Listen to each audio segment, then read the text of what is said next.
Shabbat Shalom. This week we read Parshat Vayera, a parsha full of Abraham's greatest hits. Abraham, our original patriarch, is tested again and again and succeeds each time. Or does he? It seems that from one perspective he overcomes each challenge and comes out on top, with wealth, glory, and blessing. From another perspective, his victories aren't so clear. Let's take a look at 3 examples. In the beginning of our parsha, Abraham is sitting in the entrance of his tent when he sees 3 strangers approaching from the distance. We often use this story as a prime example of hospitality, hachnasat orechim, welcoming the stranger. On the other hand, in his rush to honor his guests, he orders around his wife and servants to do the work of providing for the strangers, kneading and baking, preparing the finest meats and offerings for their guests. From one perspective, good leadership. From another, elitist and inconsiderate, even rude. Next, Abraham learns of God's intentions to destroy Sodom and Gomorrah. Surely this is a story of righteous arguing against the odds for the good of humanity. Abraham argues with God. What chutzpah! He even convinces God not to destroy the cities if there are as few as 10 righteous people found there. Incredible, right? On the other hand, the story goes on and God does end up destroying Sodom and Gomorrah. All those people lost. Do we not believe in teshuvah? That it is never too late for someone to change, to return, to be better? From one perspective, Abraham did what he could, and even succeeded in his theoretical debate with God. From another, the results didn't turn out so well for the people who were destroyed.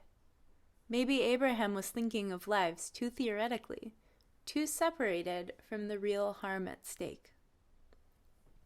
Finally, we have the Akedah, the binding of Isaac. This is perhaps one of the most talked about tests of Abraham.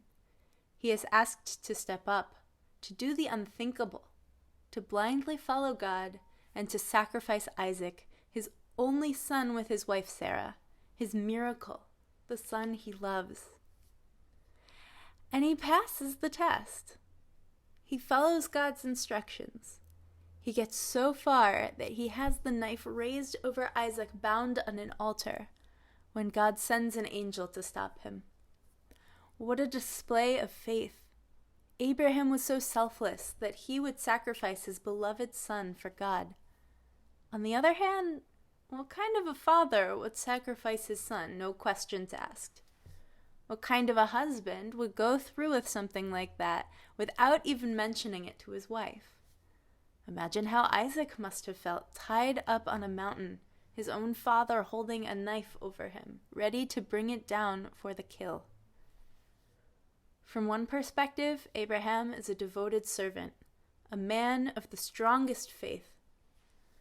From another, he is a mindless puppet, unconcerned about the effects of his actions on the people who rely on him most, willing to take a life in order to stay in good standing with one more powerful than himself.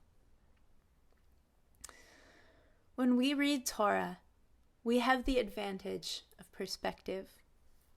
We get to look at the whole story and see the different sides, interpret the text in different ways. We have some separation from these stories. We are not the people whose lives are on the line. Unfortunately, we do not have that luxury in our day-to-day lives. When issues are personal, it's so much harder to separate ourselves and to see a bigger picture. And everything feels personal these days.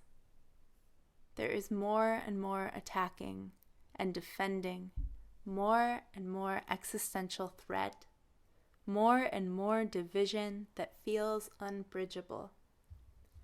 We argue and argue through issues, voicing what we believe is right and condemning those who disagree. We are in such times of uncertainty. Is there any hope? Recently, I was talking with some of my cousins who fall on the other side of many of these divisions. I was struck by the way they were telling me about what my side believes in a way that did not feel accurate to me. But they were so sure. We were even angry about some of the same things, but we blamed them on different sides, on each other, in fact. And then I started to think about how much I assume about people who I disagree with. I started seeing the pattern more and more, sides describing each other, dehumanizing each other, narrowing diverse groups to simplified generalizations, building and building on anger and fear. There are real problems. We must fight them in order to build a better future for all of us. However, we cannot afford to get stuck in the fight of us versus them. Change does not come from total destruction of the opposition. We learned that a few weeks ago when we read the story of Noah. The power we must fight only benefits when we are distracted, knocking each other down. It may feel good in the moment to point out all the flaws, to pierce with sharp words, to raise up the us over the them, but the high is short-lived. Abraham was tested again and again. While he succeeded in his short-term self-interests, he failed to see the lasting damage he caused.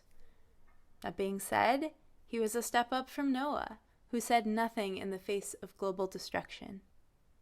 Each generation, we gain perspective, we grow wiser, we have the opportunity to learn from those who came before us. Let us learn from the short-sightedness of our patriarch. Let us break past the instant gratification of assumptions about the other. Let us build more than we tear down. We need to build now more than ever. This Shabbat, I pray that we may find the strength we need to move forward and face the tests and challenges ahead, whatever the future may bring. Ken Yehi Ratzon, may this be God's will.